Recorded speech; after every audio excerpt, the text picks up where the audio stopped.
My name is Tina Kampen. I am the director of the Barnard Center for Research on Women, and it is my great pleasure to welcome you to our final, believe it or not, our final event of the semester.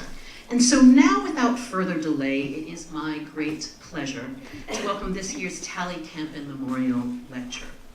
As many of you in this room know, Tally Kampen was the longtime chair of women's studies at Barnard and a pioneering feminist scholar who held the Barbara Novak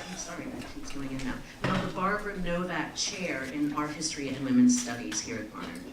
She was frequently described as a singular force on this campus who inspired her colleagues and her students in the classroom and well beyond it. As a fierce feminist scholar and activist who played a central role in shaping feminist studies here at Barnard, we are proud to honor her each year by showcasing the work of a scholar whose intellect and creativity exemplifies the spirit of Tally's impact on our campus. And we are delighted this year to welcome our Tally Kampen lecturer, Clare Hemmings. Clare Hemmings is Professor of Feminist Theory in the Department of Gender Studies at the London School of Economics, where she has been on the faculty for 15 years. She is a member of the Feminist Review Collective, which publishes the peer-reviewed interdisciplinary journal, Feminist Review, and she is the author of 3 path-breaking monographs.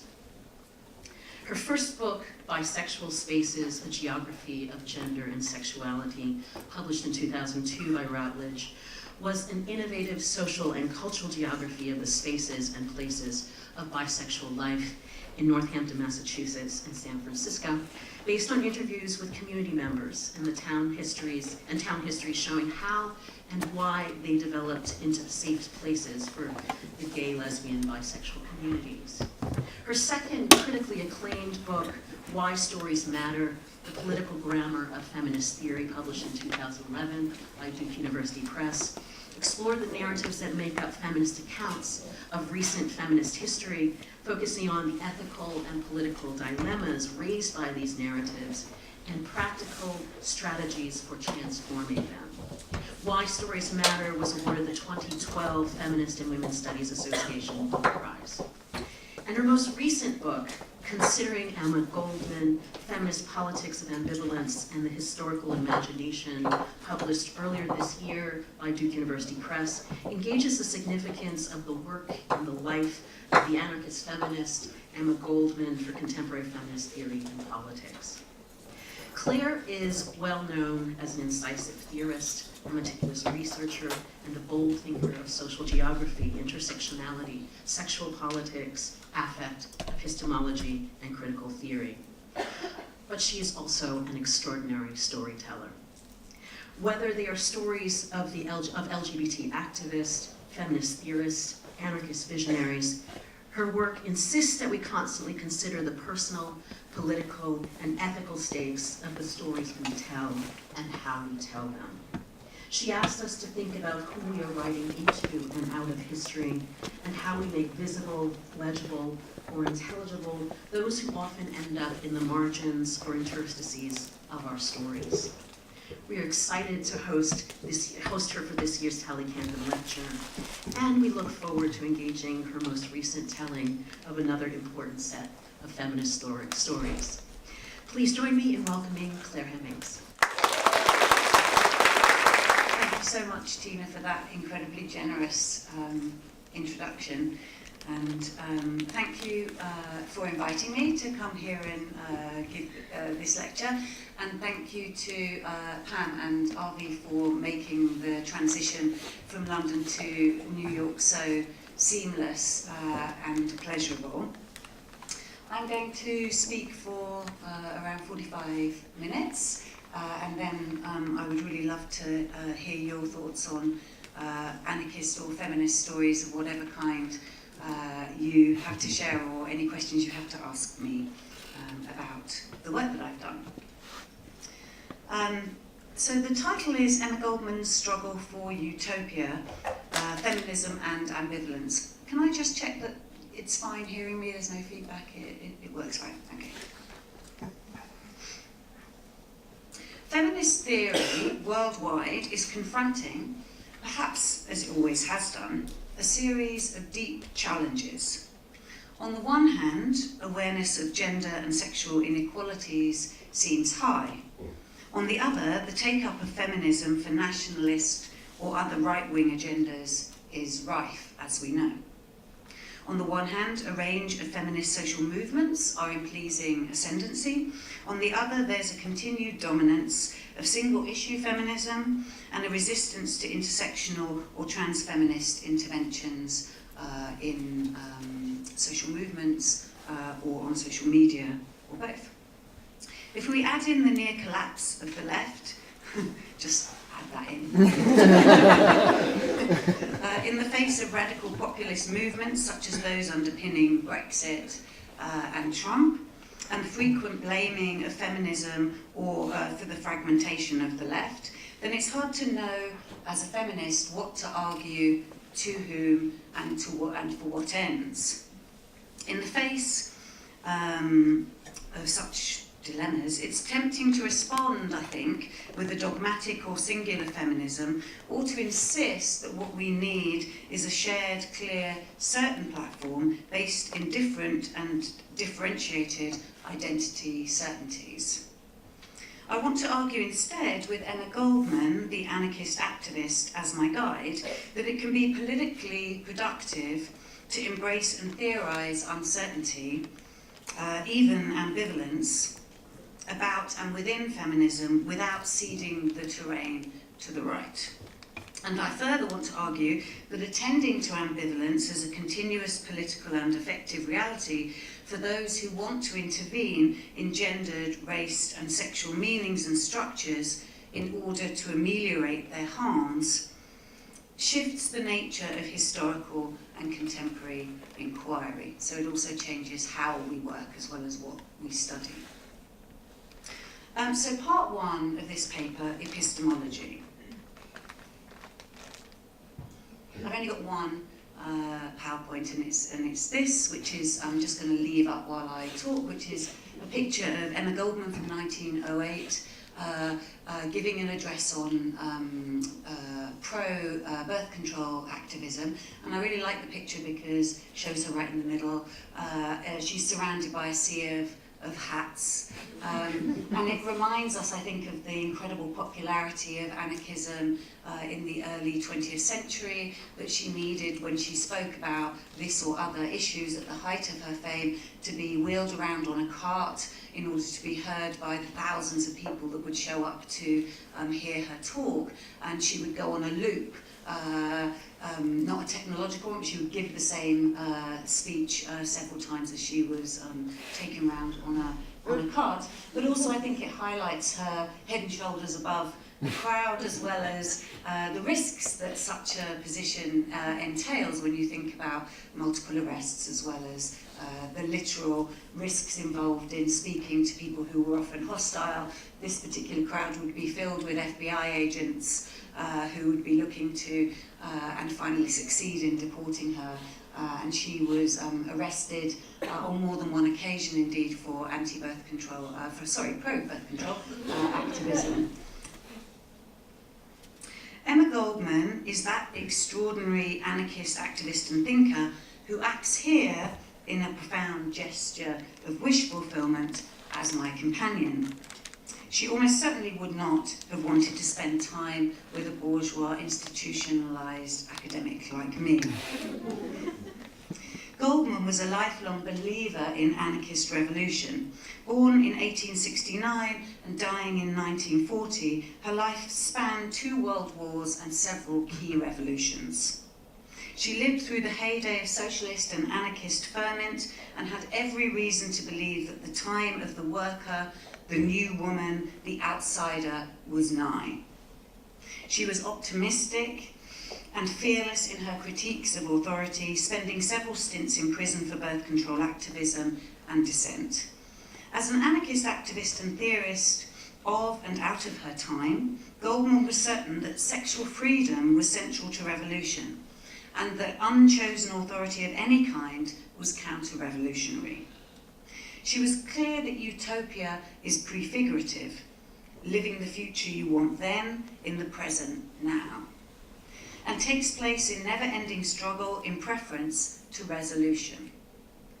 Yet for all her fervent certainties, Goldman's articulation of the means to bring about anarchist utopia was shot through with political ambivalence about gender, about race, and about sexuality. Goldman, then, was ambivalent about those very things that she cared most about: women's oppression, anti-nationalism, sex itself. And that ambivalence has consistently been seen as meaning that she fell short of her ideals, while still being a heroic character by her critics. But my own view is that this is precisely the site of struggle, and that it is her conflicting views on gender, race, and sexuality that are what we need to bring forward in order to make sense of current dilemmas and power relations, or indeed, perhaps, to have a glimpse of utopia ourselves. I suggest that they offer a useful way of bringing forward past uncertainties as a way of illuminating present difficulties about precisely the same objects in queer feminist studies today. And there I'm paraphrasing Robin Wiegman's object lessons. It may initially come as a surprise when I start from this proposition that we might best learn from the ambivalence that the Goldman archive is overflowing with. After all, this is Emma Goldman that I'm talking about, that assertive character who was unequivocal about the central role that sexual politics and the gendered division of labour and value play in the perpetuation of capitalist and militarist interests. Hardly ambivalent, you might think. Goldman spent her life foregrounding the inequalities, attending and reinforcing women's subordinate role, and insisted that women's position in the family was a fundamental feature of how capitalism worked, rather than its lamentable side effect, as is often argued, emphasising the importance of the exploitation of their reproductive labour, as well as the impact of this tyranny on women as individuals, centering, if you like, gendered inequality as foundational rather than peripheral to all forms of oppression. It was, in fact, precisely because Goldman wanted to centre women's freedom as essential for revolution that she was so critical of suffrage and the limits of efforts to gain the franchise. For Goldman, only women's fullest liberty would do, and she understood state-oriented recognition politics, such as the claiming of the vote, as a profound, fundamental and absolute waste of revolutionary energy. In this, she was not alone, of course. Women's sexual and political freedom was consistently contrasted with the red herring of feminism or equality in a range of international anarchist movements, most particularly in Argentina and Chile and across the rest of Latin America at that particular time. Goldman's rather frequent unpleasantness to women is harder to integrate into a celebration of her sexual politic, however. She can be vitriolic towards women, representing them as stupid, vicious, petty, and corrupt. And probably more importantly, she clearly takes great pleasure in that characterization of bourgeois women as arch consumers and of women in general as responsible for many of men's failings, and particularly mothers as to blame for almost all of men's failings. It's a fairly consistent pattern of representation of women, I'm sure you'll agree. For Goldman, the empty benefits of crass consumerism and misplaced desire for financial security mean women forego their true natures and resist emancipation in favour of a prurient greed and dependency. Women's capricious moods are thus capitalism's most dangerous tool, and her freedom from these would allow her to become a proper woman and a revolutionary subject in one moment. So women cannot be revolutionary subjects unless they abandon that duplicity and investment in false insurance pacts with gendered power relations. On the one hand, then, Goldman has every sympathy with women's plight, writing in detail of the appalling ills they suffer at the hands of tyrants of all kinds. On the other hand, those ills make of woman a disagreeably petty and obsessive creature who nags or attacks men, is overly vain, and fills the air with, quote, hysterical, sentimental rubbish. Goldman is not alone, of course. The history of both anarchist and feminist thinking is overpopulated with those whose critique of women's particular position whose critique is of women's particular position as making them dependent, vulnerable, duplicitous subjects, weak, vulnerable, and difficult to rouse to political action. As Sharif Jami notes, the anarchist critique of femininity centered on women's artificiality, their too faithful imitation of dominant norms of civilization, their too close integration into the authority relations of their society, unquote. Within a broader history of feminist thought, Simone de Beauvoir and Mary Wollstonecraft come immediately to mind. Sally Alexander remarks of Wollstonecraft that she, quote, castigated the coquetry of women of the leisured classes, condemned their feeble development of reason and virtue, their excess of sensibility, their false modesty. And de Beauvoir is by now infamous for her enjoyment of close delineation of the empty ills of feminine vanity. It seems to me we're drawn to these figures with their ambivalence about feminism and femininity, their high levels of caustic judgment, and their own difficult relationships to others, in part because we know at some level, as feminists, that making judgments about gender norms is essential, is often how we became feminist in the first place, if we did. And that without this judgment, we are ill-equipped to make transformations in the world. And yet at the same time, we move away from claiming that as part of how we engage sometimes. But while most feminist thinking includes a critique of femininity and of some women in its representation and reproduction of the status quo, Goldman is understood to take her judgments too far in this respect, particularly within the feminist critical work on her. While clearly intended to rouse women through her hostility rather than simply describe them, Goldman's antipathy is, if you like, too well drawn, too enthusiastic, too hilarious, frankly, to stand only as castigation. It sutures those ills to women, all the while her critique is of social and patriarchal structures, making it unclear how women would or could be expected to invest in changing those relations that they prop up. Feminist critics tend to want to write off or ignore this ambivalence in order to claim Goldman as a feminist, but in the process they tend to see this simply her vitriol, simply as a mistake, a fatal flaw even, when in fact it's central both to her argument about the contemporary ills that need to be overcome for a revolutionary utopia, she's saying this in order to transform, and to the ambivalence about femininity that continues to reside at the heart of any feminist project. In other words, if you move beyond her ambivalence or you want to claim her as a feminist despite that, the nature of her critique around gender becomes lost or watered down. Indeed, it's precisely at the heart of this vitriolic critique of femininity that she develops the question of gender as central to a revolutionary project. Goldman's ambivalence about femininity does, though, resonate with the feminist archive, albeit with that false note of her hyperbolic pleasure in delineating it. But her ambivalence about race and racism is harder for critics to negotiate. In relationship to race and racism, feminists have noted with some dismay that Goldman, quote, misses race, unquote. That's Cathy Ferguson.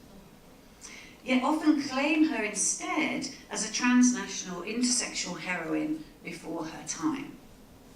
So you sort of have this doubled movement at the same time. My argument here is that this shift in emphasis displaces racism through the very mechanisms intended to redress or compensate for it. And simultaneously, the way Goldman does engage race and racism in America in particular are paradoxically obscured. To give you a little bit of background, Goldman was a practical and intuitive internationalist. She herself migrated or was exiled numerous times during her lifetime, and she had a trenchant critique of the relationship between nationalism, militarism, and capitalism, particularly insofar as those limited the possibilities for women to live full lives. She was a strong supporter of the Indian anti-colonial movement and the Mexican Revolution, and worked towards solidarity with anti-colonial struggles in Africa and the Philippines. Goldman was one of those anarchist migrants who became politicized after her move from Russia to the United States, and who was first educated in and then exiled to Europe. She wrote to comrades and intimates all over the world, no matter where she was living, and she participated in that vast network of transnational anarchist publication and translation that typified its vibrancy. Goldman's border crossings and lack of belonging underwrite her challenges to patriotism and capitalism, as well as the gendered and sexual norms that secure them. And these skeins of her life resonate well with a feminist critical and theoretical archive that foregrounds a transnational feminist politics attentive to contemporary geopolitical complexity. In other words, she's loved for that. Goldman, like many other European, Latin American, and American anarchists, was less clear on how to negotiate race politics and racism. For Cathy Ferguson, one of her most brilliant interlocutors, Goldman's political commitments meant that, quote, she was confident that class would always trump race in the production of social inequality, unquote. Which indeed she was. She was absolutely confident that that was the case. And for Candice Falk, her devoted archivist, while Goldman had a clear analysis of lynching as, quote, the most graphic and egregious expression of racist terrorism in the country, unquote, she did not theorize that horror other than as an example of general aggression. So she saw that as an example of of aggression from the state, but not as having a unique history in its own right. In her writing, Goldman sometimes draws on racist stereotypes, and this is particularly the case in her descriptions of life in prison, in ways that are profoundly racist and historically ignorant of colonialism. And she was not alone in the question both of subsuming race into class dynamics, or of drawing on racist stereotypes in order to advance a class analysis. Anarchist social movements always supported decolonial movements, but only in the move to general revolution. In other words, only because they thought that that would destabilize things internationally and generate a revolutionary context. Their primary focus on revolution meant that black rights movements, as with women's movements, were seen as reformist, which they often were, and often are, and thus not a priority. Western and Latin American anarchist movements were primarily white, though usually Eastern or Southern European migrant-led. And though they gave consistent attention to the oppression of black people, they did not theorize it independently of state authority. Anarchist meetings in New York, as Falk notes, were consistently held in parts of town black activists would be unlikely to come to, and the focus on illegal activity, direct action, being arrested and so on, took little note of the differential experience of the state black and white activists and dissidents were likely to experience, both then and now. As a consequence, and unsurprisingly, there were few black participants in anarchist movements in the West or South, despite being perhaps because of being a transnational movement. Most, but not exclusively, white feminist and queer critical response to this question sees Goldman's and other anarchists' myopia in this respect as highly and understandably problematic, focusing as suggested on how she, quote, misses race, and negotiating a kind of embarrassed anxiety about their continued interest in her nevertheless. Instead, theorists are likely to turn to her critiques of essentialism and nationalism, or mobilize her Jewish identity as an alternative site of commitment, consistently framing her as an intersectional heroine ahead of her time, despite this attention to race and racism, as a kind of, if you like, zero-sum game. Yeah, she's not so great on race and racism, but she does this, right, in the same kind of move. much as I have done, indeed, in my introduction to Goldman to you, in terms of providing you with a history of her movements and border crossings and a history of her migrations, right? This attention focuses on her internationalism and her engagement with existing social movements, circling around the core issue of her own displacements, with rather crafty ones of our own, making her carry the burden of our critical embarrassment, rather than grappling with the anxieties then and now of how best to theorise the relationships among forms and modes of oppression that are hard to map.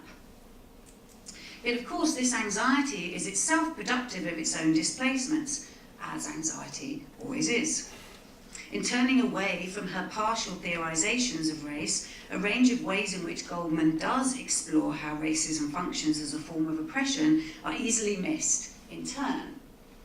In wanting Goldman's attention to race and racism to be familiar or privileged, or else left behind and bracketed off as something not to be engaged with, the attention she does pay to the overlapping forms of violence within state oppression are more easily glossed over. For example, in her exploration of the concept of slavery as referring to wage slavery, domestic servitude, and violent national and transnational ownership, Goldman hopes to grasp the question of overlap among the worst effects of different oppressive regimes. And in her attention not only to violence itself, but also to the question of how people understand and respond to the question of violence visited on others, Goldman addresses, in ways that other anarchists and socialists often fail to do, the question of representation and stereotyping as central to how racism works and is experienced. So she was one of the few people to talk about how if you have representations of lynching of a range of kinds, that lynching of black bodies gets less attention and is understood as having, has a less outraged response. She thought carefully too about the overlap and divergence between anti-Semitic and anti-black violence in the early 20th century as part of her analysis of fear and freedom as collective rather than individual experiences. In other words, her attention to the field of violence introduces important questions of how to extrapolate from individual and collective experience to revolutionary theory and praxis, how to link the fact of violence to its representation and reception, and how to animate the experience of oppression as a spur to imagining freedom through solidarity. Finally, I've been particularly struck by her critique of race as embedded in the family, such that she sees the expansion of kinship through sexual freedom as a prefiguration of an anti- or post-race cosmopolitanism central to anarchist utopia, despite no attention to this particular way in the critical feminist, queer or anarchist archive. For Goldman, sexual politics is a method of women's liberation in anti-capitalist endeavour. But it is also part of how narrow race-based nationalisms are potentially transformed. The refusal of marriage, the opening up of intimacy beyond possession and beyond sexual acts, and the struggles she had all her life against the jealousies she could not but feel, were for Goldman endeavours that would transform at root our sense of where we belong and who we belong to in terms of sexuality, gender and race. In this sense, she used sexual freedom to challenge racial as well as gendered and sexual essentialisms in ways we may think productive or outrageous, but which are an important part of the history of left thinking, otherwise carelessly abandoned. And what of sexual freedom indeed? To turn to the third area of ambivalence that I want to flag, surely Goldman could not be thought of as ambivalent here at least.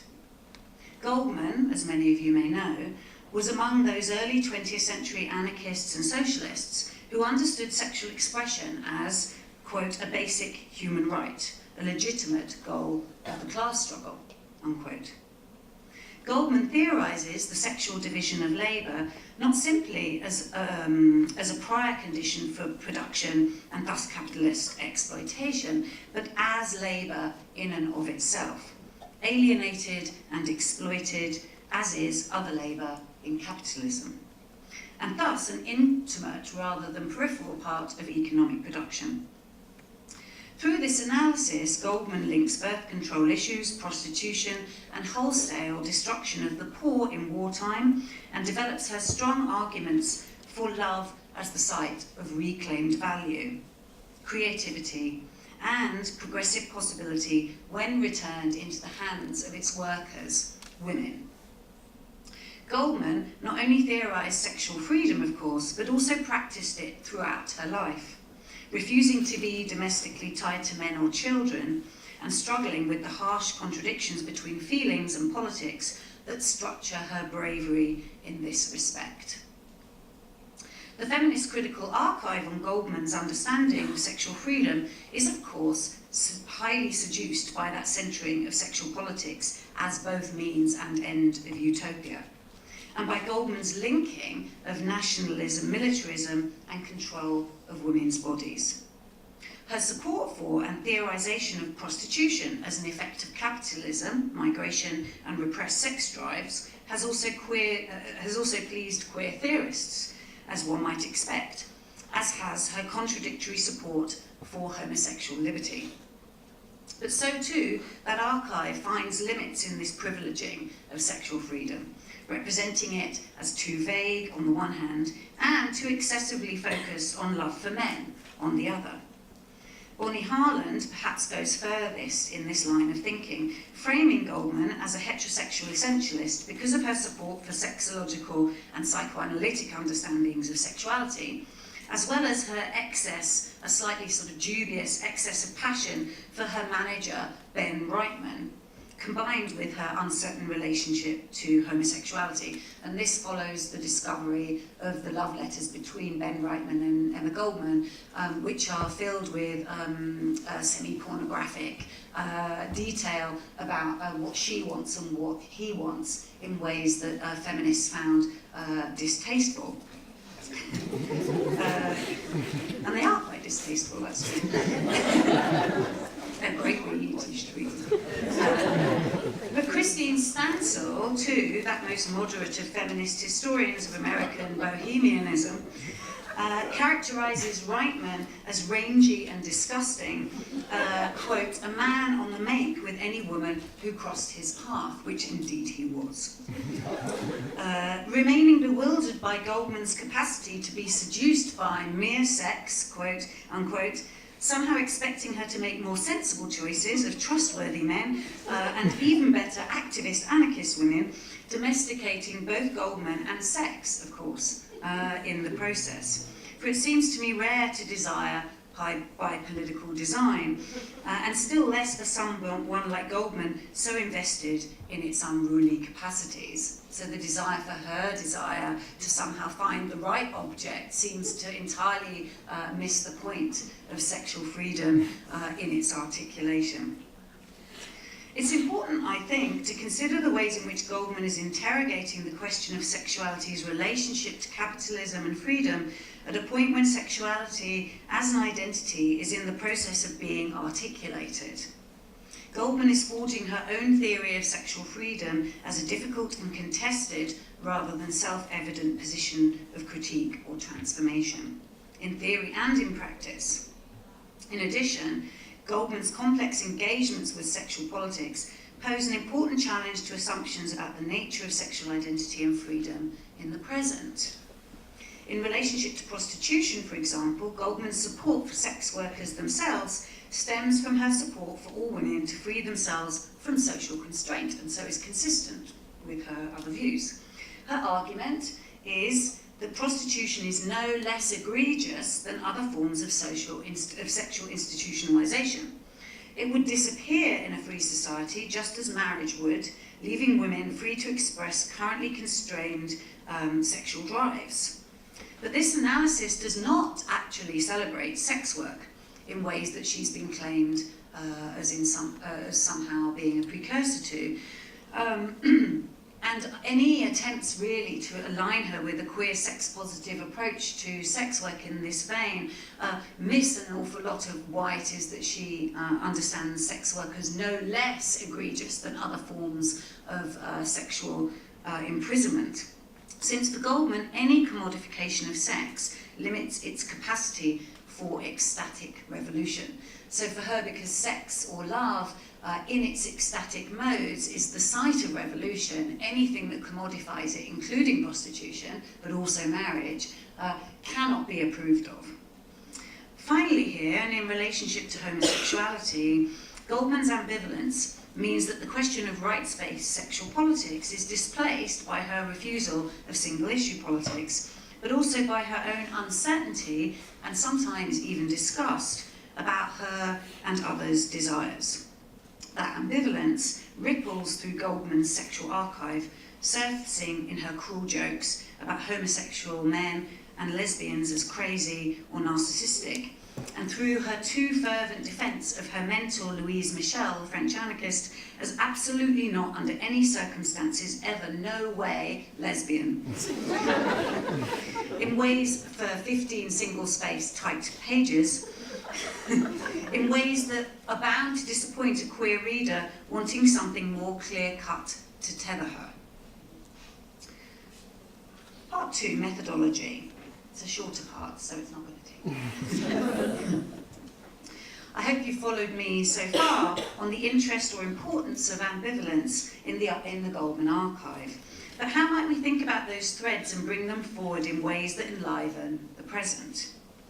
In the book that this talk comes out of, the focus is on methodology, affect, imagination, and most importantly, when thinking about Goldman, style.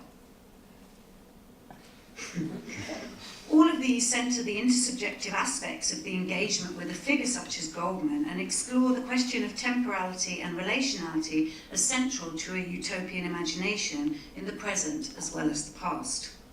I'm just going to indicate rather than fully explore these, but I hope they give you a flavour of my concerns and my own unresolved forays into the uncertain terrain of past and present queer feminist politics.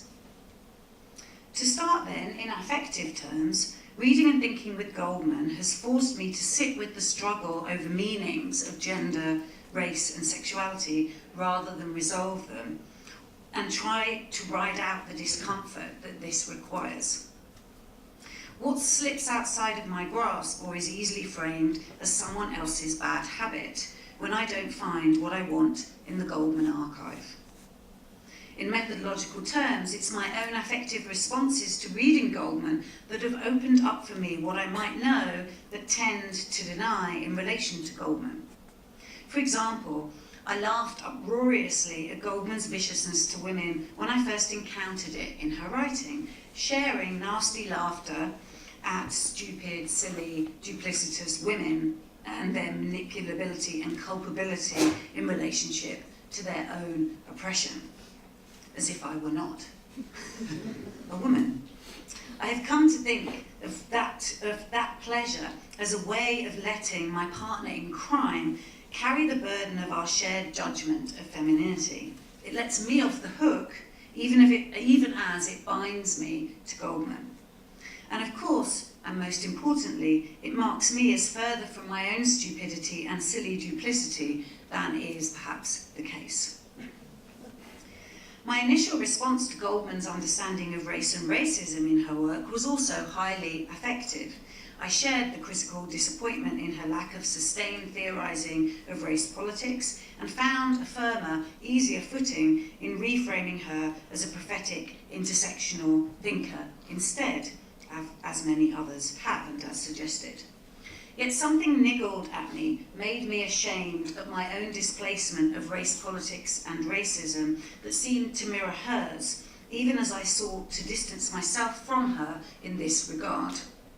Wanting my own writing and thinking about race as a white queer feminist to be accepted and liked, to be thought right in the present, was more important to me for a long time than a grappling with the ways in which the relationships among race, gender, sexuality and class remain for the most part obscure to me, if I'm honest.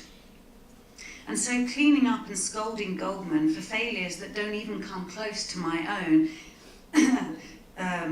was a bit like telling a child telling off a doll for doing things too shameworthy to engage other than through that displacement. And finally, I wrestled for some time with my bodily glow at Goldman's Sexual Politics, her insistence on human capacity as generous rather than mean-spirited, trying to control that common joy by filtering her through a more sophisticated, contemporary, critical, often post-structuralist sieve. In doing so, I missed for a long time that important temporality of Goldman's belief in human nature, a future orientation I was only able to glimpse when I gave in to that glow. Much as one might apologise for a well-meaning but embarrassing relative in ways one later feels as a reciprocal humiliation, my own attempts to clean up Goldman could not be sustained. She kept jabbing at my ribs and stomach, and in each case brought me back to her ambivalence as considerably more engaging than my own superficial certainties. Starting from affect, shed some light on ambivalence through what it is that jars or can't be carried forward or back, and what that says about my own and other feminist certainties and their ill fit, as well as their too smooth alignments. My concern with ambivalence has also become a way of enlivening the back and forth of queer feminist historiography in my second methodological foray in the book. My reading for ambivalence forces me into a relationship with Goldman that doesn't seek only to reproduce her in my own image, or to imagine her simply dead. It opens up the question of how we read the past as one of care as well as of desire, and assumes that the archive is only ever partial and that the gaps can't be filled. Thus, how do we represent anarchism as a lost cause that was once so vibrant without reproducing that erasure in the process? How do we talk about sexual politics as central to challenging racism, as this is now a hard-to-track thread, sticky and unfamiliar to the touch? And how to think with and through non-identitarian sexual freedom in an era of rights claims as the dominant mode of redress contra heteronormativity. So in the spirit of both ambivalent history and sheer love for Goldman, I have turned to fiction and creative labour as part of trying to demonstrate the ways we are all, both in and out of time, as political beings. If we want evidence of solidarity in the face of annihilation, without rewriting or fetishizing the past, then we will have to imagine what we will never be able to verify, as Saidiya Hartman argues. Utopia is not archived in its struggling forms. So I'll briefly introduce you to an experiment I've undertaken with letters to and from Goldman, though I won't read them out to you because there's a lot of them. As indicated, Goldman was ambivalent over homosexuality, cutting as well as supportive, annoyingly coy at times in ways that seem very unlike her. And yet we also have more than 65 extremely long, hilarious, provocative, over-the-top, deeply disturbing, often sexually explicit letters to Goldman from Alma de Sperry in 1912 and 1913, to which we have no replies. Sperry was a labour unionist and anarchist activist living in small-town East Coast America, a woman who sometimes had sex for money and was married to her sometimes pimp, Fred, with whom she had a reciprocally violent relationship. She was an alcoholic, chain-smoking literary fantasist whose letters detail her beguiling attempts to seduce Goldman, telling her in great depth how good sex would be in detail before they had it, a technique I, like many people, have yet to master. Her delight in what was clearly the consummation of their desire, her obsessive whining once it appears the mutual attachment had waned, and the manic turn to barely contained violence that predictably marks the end of many relationships, as we all know. It is tempting, indeed, to want to fill these gaps, to find additional sources, and to write a counter-history that displays alternative evidence for the skeptic, And believe me, nothing would delight me more than discovering Goldman's replies to Sperry in all their glory, or at least before I wrote the book. Now I'd be devastated.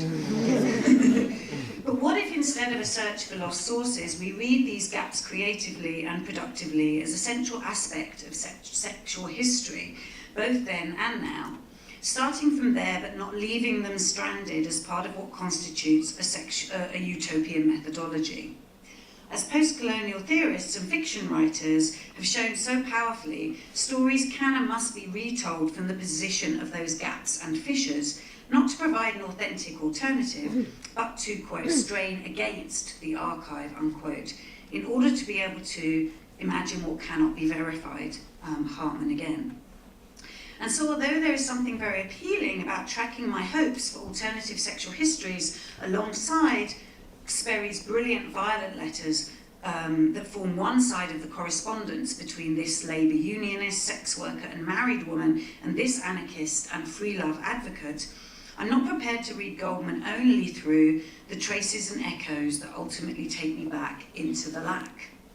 In a creative letter writing project of my own then, I write back to Sperry the letters I imagine Goldman writing when I read the ones we have. And in so doing, I foreground both our collective failure to find them, as well as the importance of still imagining them there. Starting from my own yearning for Sperry's and Goldman's correspondence and relationship in all its complexity allows me to centre Goldman's struggles within sexual freedom as part of a history of revolutionary thinking and being, in which love and lust are dynamic forces that cut through and across politics. The aim is to bring to life an imagined sexual history in which Goldman's own sexual confidence and ambivalence, opposite and same-sex passion and disgust, fear and bravery must have crafted the words she wrapped around Sperry's heart. And finally, panache, styles of politics. Candace Falk responds to decades of typifying Goldman's life and work as dominated by passion, by characterising them instead, in passing, as filled with panache. I found this thread of possibility very productive, precisely because it eschews a focus on intention. Was Goldman really a feminist? Should she have done more? In favour of style, and what style? The term panache derives from Edmond Rostand's Cyrano de Bergerac, that heroic, big-nosed figure who does all for a love he cannot have. The original text itself suggests there are four primary aspects of panache: not believing in worldly value and reward, love as the basis of transcendence, self-styling and greed to experience the world, the art of the losing battle. Goldman has all these aspects too, and I read her in the final chapter as a hero of similar mythic and flawed majesty. Important too, this is a way of framing Goldman not as a figure of identification, requiring that we resolve our own ambivalence in her fantasy image. Hers is a figure we wonder at and use that wonder as a stepping stone or catalyst for our own abilities to imagine a different future. Indeed, it's precisely the carrying of flaws and contradictions, and not their resolution, that is the hallmark of panache. In essence, we might say that panache allows a range of incommensurable positions to be held in tension precisely because of the life force of its subject, the power of the minority or individual over the self-reproductive majority, so important to modern anarchism. While passion as a mode of politics offers the possibility of overcoming worldly obstacles, panache describes the courageous way that certain unusual individuals can embrace a losing battle, carry themselves with style, and challenge limits to human endeavour and creativity wherever they find them. Goldman takes on anarchism as a living force in the affairs of our life, embracing the struggle to live as an anarchist, although knowing this cannot succeed while there is not yet anarchy, with a capital A. Her foolish, brave actions cannot, and ultimately do not, change the circumstances under which she operates. Anarchism is, after all, the great failed social movement of the last 150 years, and things have only really got worse. And romantic heroes who sacrifice all for love and honour live on primarily in our memories and imaginations. Yet the embodied hope and possibility represented by Goldman pulses with life. The panache with which she takes up their various lost causes, hat always at a jaunty angle, inspires a kind of awe, perhaps, an awe that is surely necessary to imagine ourselves other than we already are.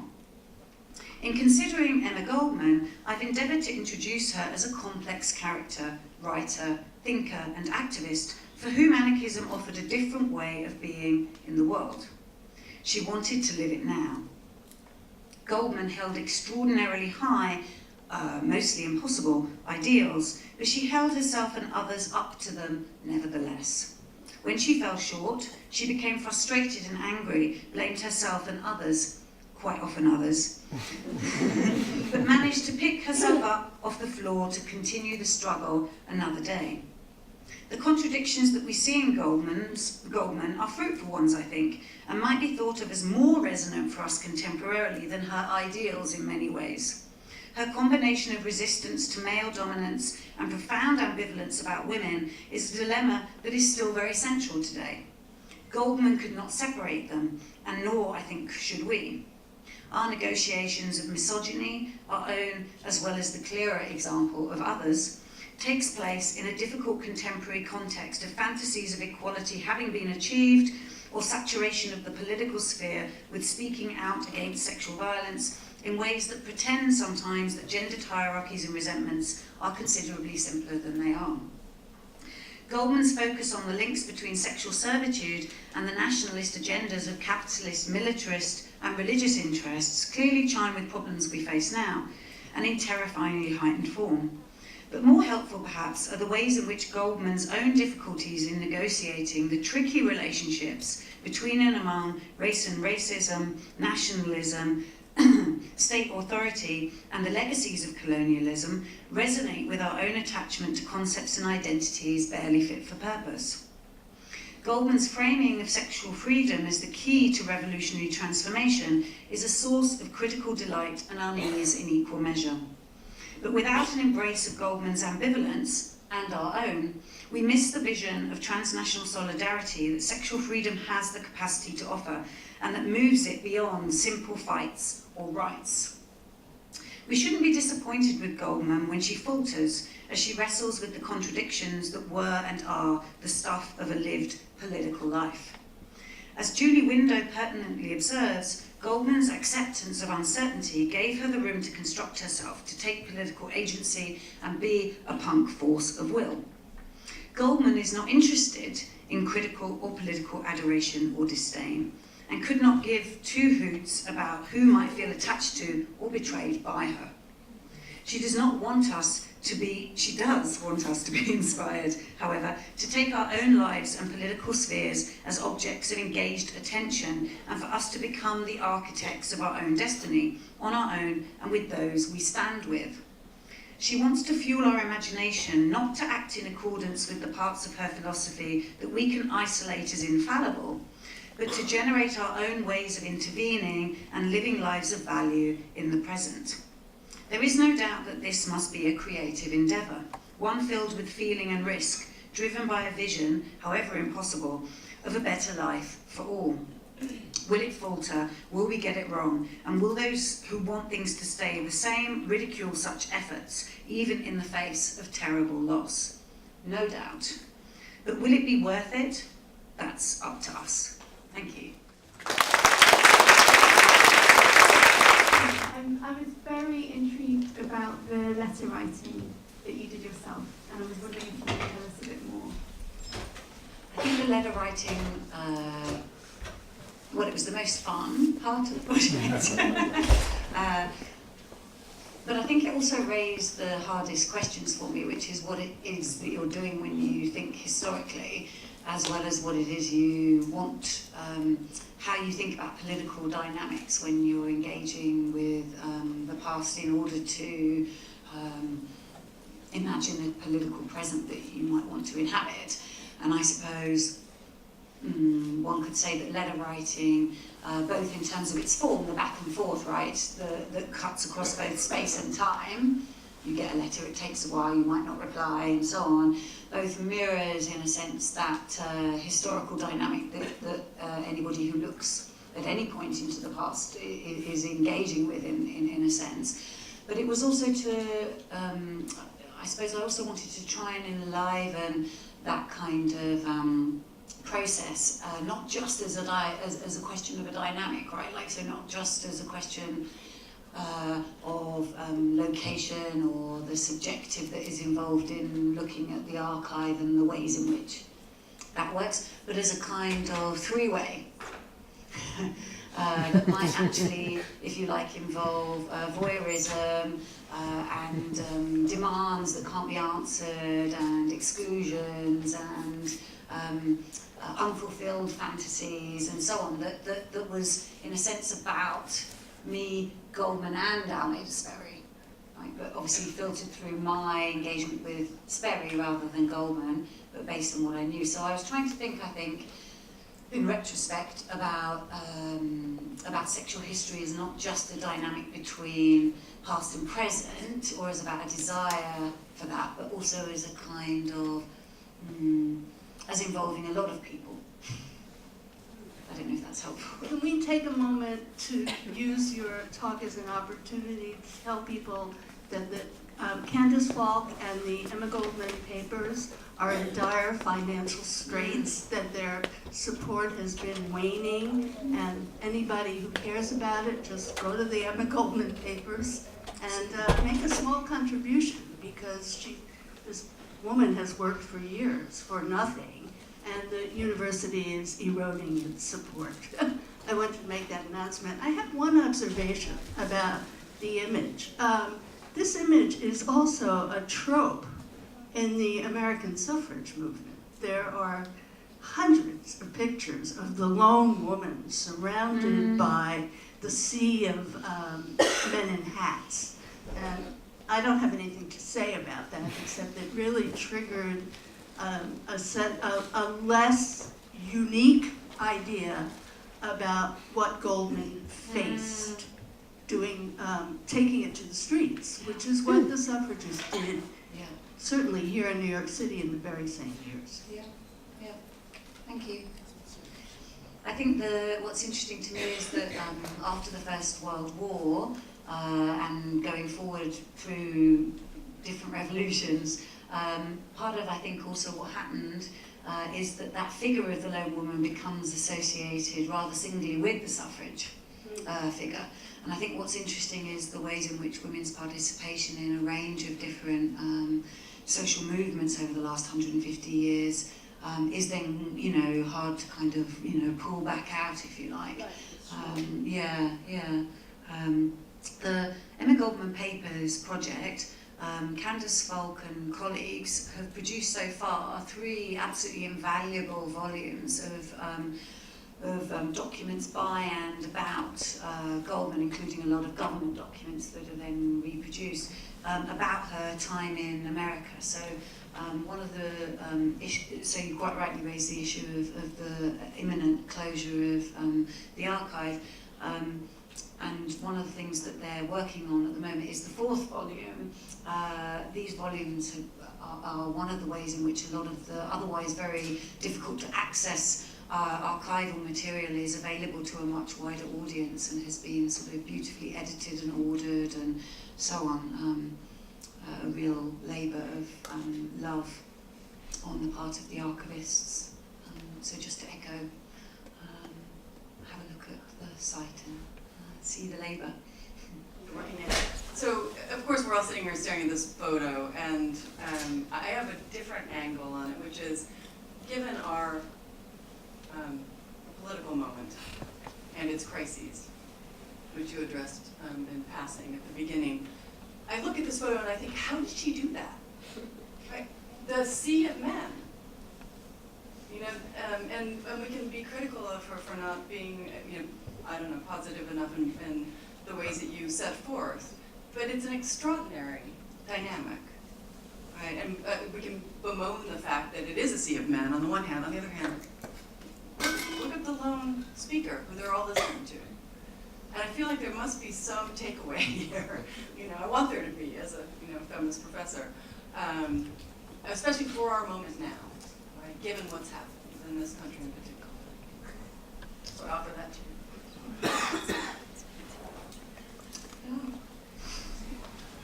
I mean, I guess one of the things that's amazing when you read her archive is the question of risk, and the extent to which the level of risk involved in whatever it was that she did was not a factor in determining for her whether she would do it or not. And so, this also is, she also was somebody who, a lot of, this always makes me laugh, but a lot of the feminist critical the work on her, or sometimes, well, not a lot of it, but there's a consistent theme of critiquing her for not looking at the problem of shared domestic labour, right? So, she was good about, gender in relationship to men and women, in terms of revolutionary importance and the centrality of women's labour and so on. And she really meant their reproductive labour in terms of producing, children to become cannon fodder for nationalist and capitalist kind of endeavours and so on. But she's often critiqued for sort of not taking into account, who picks up the mop sort of thing, which is absurd, patently, because, she, until very late in her life, only ever lived in spaces that were temporarily shared with between 10 and 15 people in a single room. No one was concerned about who was going to do the washing up, right? This is a very particular kind of understanding of equality that was not within her purview. She had very little to lose in terms of space, for example. So in terms of the risks of political activism, she, at one point went underground for a long period when she was accused of being involved in the assassination of McKinley. She lost her early love and her early love and comrade to prison, Alexander Bergman, for 14 years, in which he endured unbearable isolation and violence and so on. She'd already, she lost a lot already, and that's not to glamorise that, but to say, well, and she thought, like most people did, that that revolution was imminent in America. Absolutely imminent. So she did this because she thought that life was never going to be the same again as well, right? Which I think is a very different, that makes it a very different moment in terms of both thinking about what's to be lost and also thinking about the people's sense of something being about to shift rather than something coming home to roost. One of the captivating things about your focus on Emma's ambivalence, or Goldman's ambivalence, is that you are also taking apart a beloved figure. And so I'm wondering, since you've published the work and since you've been giving these kinds of presentations, what has been the reaction to that? Because you're challenging us to embrace her ambivalence, and in doing so, to embrace something about her that we are uncomfortable with. So I'm just curious, because you do that methodologically as well as historically in your presentation. Mm-hmm. And so I'm wondering what kinds of responses you've gotten. Yeah. Well, I stopped giving papers to only historians, in ways you might appreciate.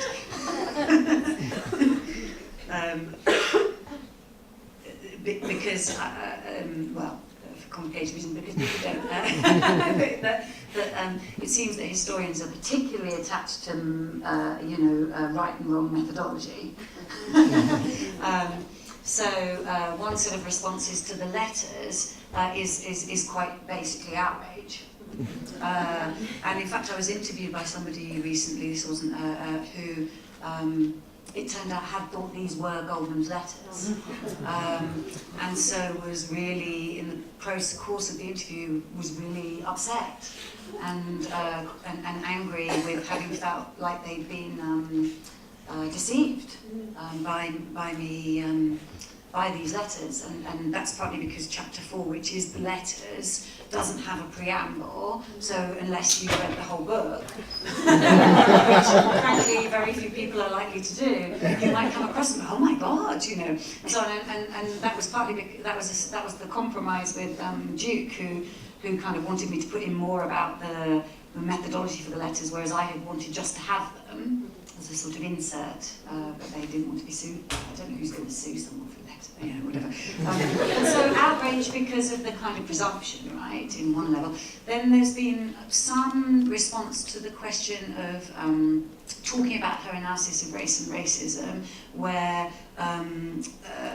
sometimes it reproduces the same dynamic. So people will say, oh, but she was, you know, she was an amazing Jewish migrant who did a huge amount for, I mean, she was, for example, somebody who was one of the first anarchists in America to go on tour and speak in English. That's one of the reasons why she also has very large crowds, is because she's one of the first people to try and develop a broader movement using English as she travelled across the US. And so people will return to that as an alternative in the sense of, oh, but she, you know, did this, all of this other thing, as though somehow that was this zero-sum game, and are upset at the thought that she could also have been either racist and therefore not talk about it, or somehow have dealt with race differently. And I think sometimes people just either themselves already felt a bit betrayed by her, or will want to persuade me that she was a feminist. yeah. Or sometimes people are persuaded. But it strikes me that it might be a strike. It was kind of recent, it might be a strike with the Depression or the bank run in 1907, 1908, there would be a strike. Also, there's nothing odd about Emma Goldman speaking to strikers. Mother Jones comes to mind, Lucy Parsons comes to mind, a little later, Elizabeth Gurley Flynn. So it was quite ordinary that there would be a woman speaker, especially an anarchist. It's not. I mean, this isn't a strike. It's a pro-birth control rally. But there are lots of images of her speaking to strikers. Yeah, and it's one of the things as well is that I think partly there was a lot of press about Emma Goldman as well, and a lot of characterization of her in incredibly florid terms that sort of basically presented her to as like, oh, you'd never know she was an anarchist. She's pretty, she's engaging, she's witty, she, doesn't at all look Slavic, so on and so forth. And she would, and then people would, but she's a firebrand, she was known as the Empress of Anarchy, and so on and so forth. And she, and so people would turn out to see her because she was like this star in a way. And they would come with their families, and it would be a day out to see the firebrand Emma Goldman that would also include a kind of frisson of risk and so on. So she was also a sort of journalistic celebrity. And she was devastated when she came back to the US in the 30s because she wanted to come back after being deported. Because then only 300 or 400 people would show out to see her, which is an extraordinary thing to think from our point of view, right? That she was sort of devastated. Oh my God, the apathetic masses, and so on. That she'd lost her cachet, and in fact, a lot of the journalism then was about her as this sort of used to be a firebrand, but is now then it characterised her as an aging peasant woman. Right. So as always, misogyny has the tendency to turn. I don't have a super specific one, but I'm wondering if you have thoughts about style and panache in Goldman compared to or in relation to other anarchist thinkers.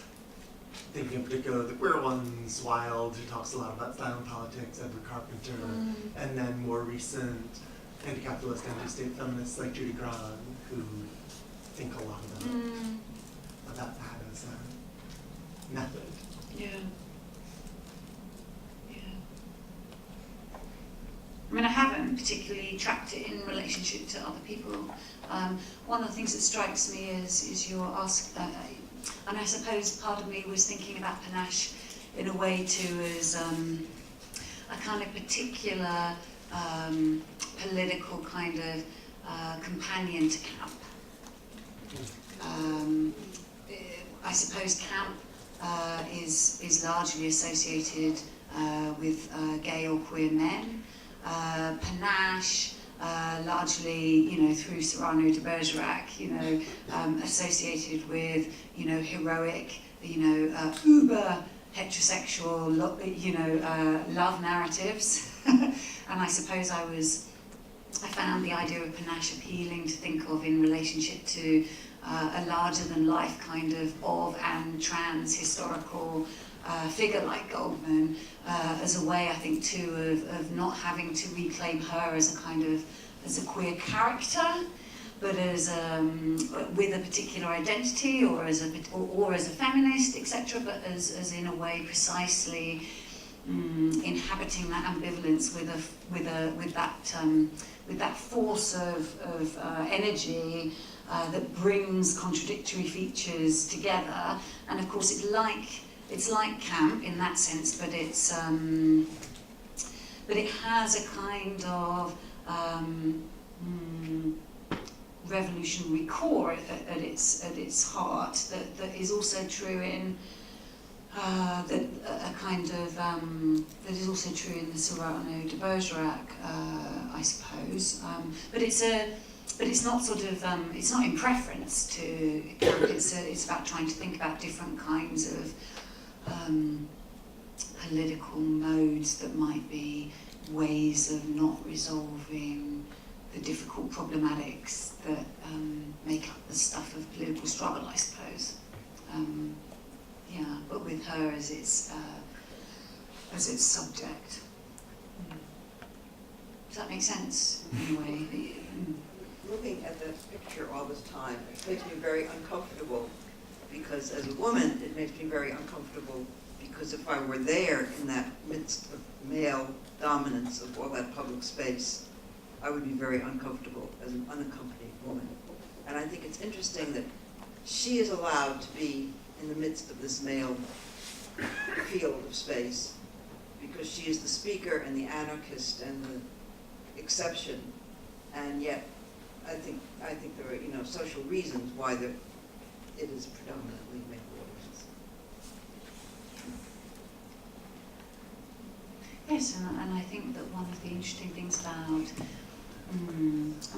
some of the other things that I talk about in the broader project are to do with the importance of being able to have a history of feminism that doesn't only have people who identified as feminist as its subjects, and actually I think it was important for me to be able to imagine Emma Goldman as part of that history without needing to have her reshape her through an identity she refused, somehow sort of saying, oh, if she'd been born today, or so on, but instead to sort of think, okay, what might be important about the particular critiques of gender and sexual norms that she carved out a space for, and many other anarchist and socialist women did at the time and since, that might be the bedrock of whether or not one might be interested in including somebody in a history of feminism rather than whether they claim the term,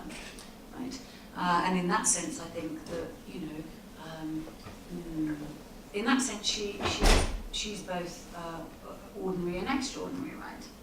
She's subject to ordinary forms of violence and oppression, and she's extraordinary in terms of the pushback, in terms of being able to kind of have a kind of vision that would enable her to take those risks nevertheless.